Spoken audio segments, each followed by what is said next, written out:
There is a chance for the President of the United States to use this disaster to carry out what his father, a phrase his father used, I think, only once, and hasn't been used since, and that is a new world order.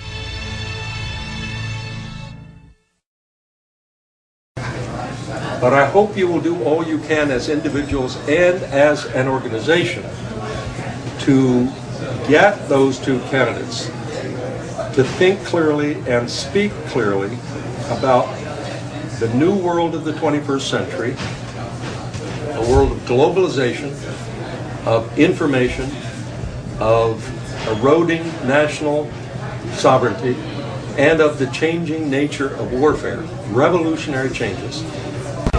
Based on, I stuck into your conversation a little bit late there, but it seems as if you're under the impression that we need to have some sort of worldwide cooperation, one country cooperating with another, very similar to what we have today with the European Union. Well, in this country today, we have the development of something which I'm sure you're aware of, called the Security, Partnership, and Prosperity Agreement, the North American Union, which is a plan to merge the United States of America with Canada. The United States of America with Canada and also with Mexico. Well, the President of Mexico has just came. Let's not stop.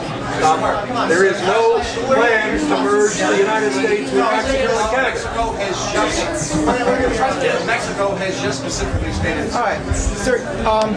You're talking about the Bretton Woods, International Monetary Fund, and the World Bank as examples of good steps. Am I right?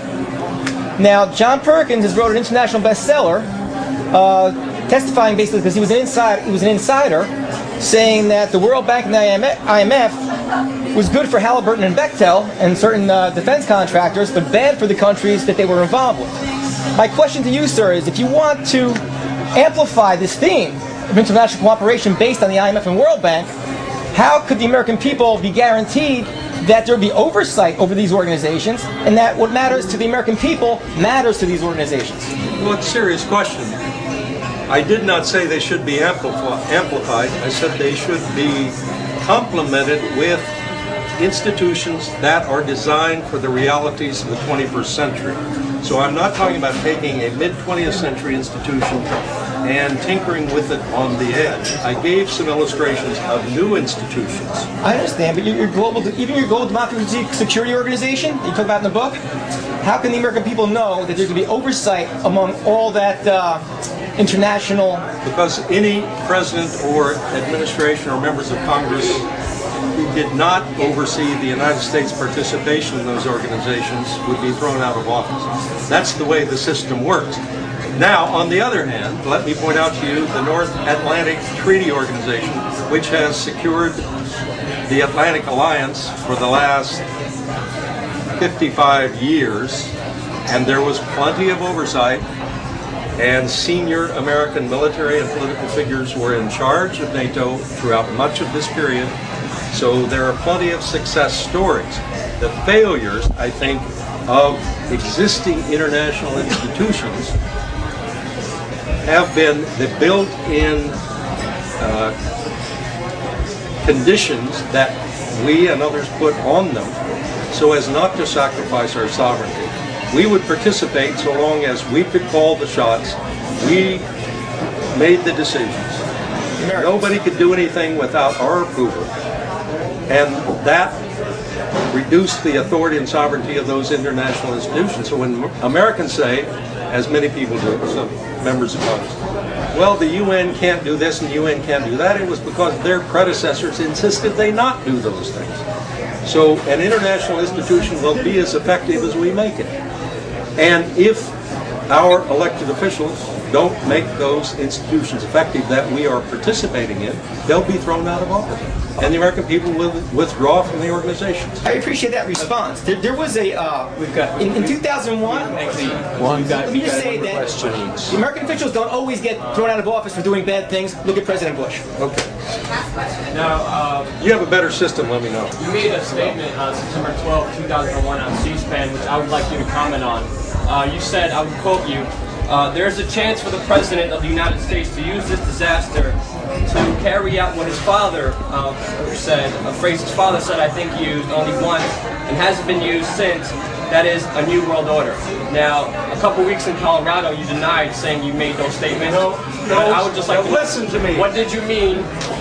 It was sent to me. I said it 9 times, and I said I didn't say it 9 times. I quoted George H.W. Bush once, and then I followed, if you will get his full statement, by saying no one, including myself, has ever used that phrase again because of the wrath that the right wing brought down on a Republican conservative president.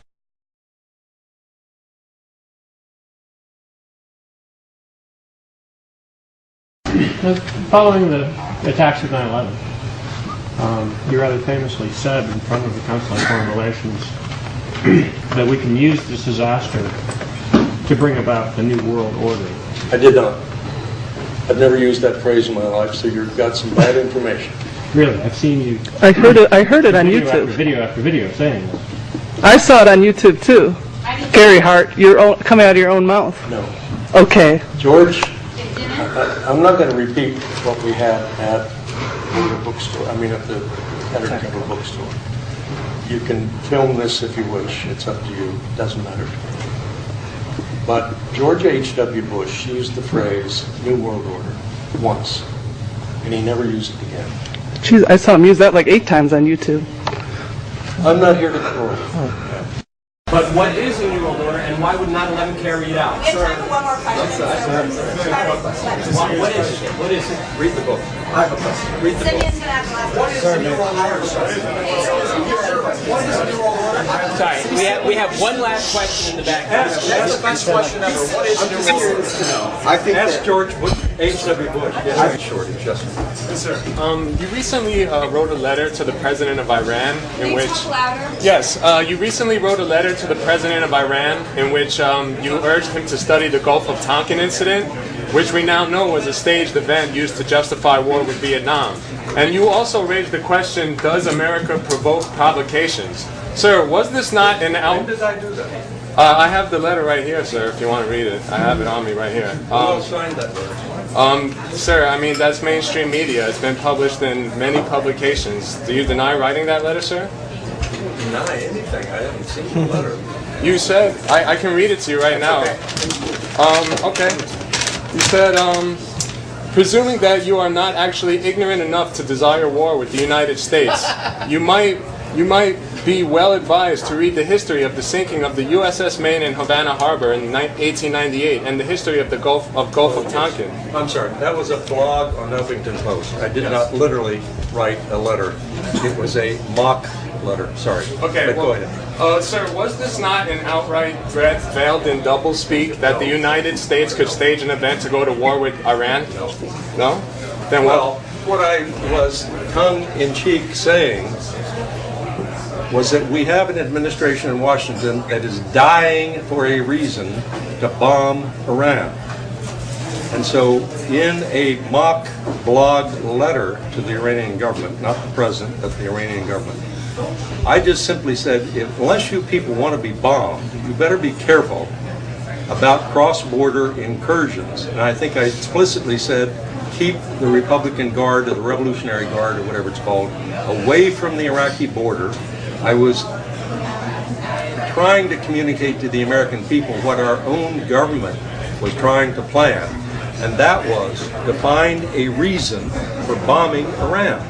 And I was simply saying, in effect, to the American people through this mock letter, be very careful about this administration creating a USS Maine incident or a Gulf of Tonkin incident that would justify bombing Iran. That's all.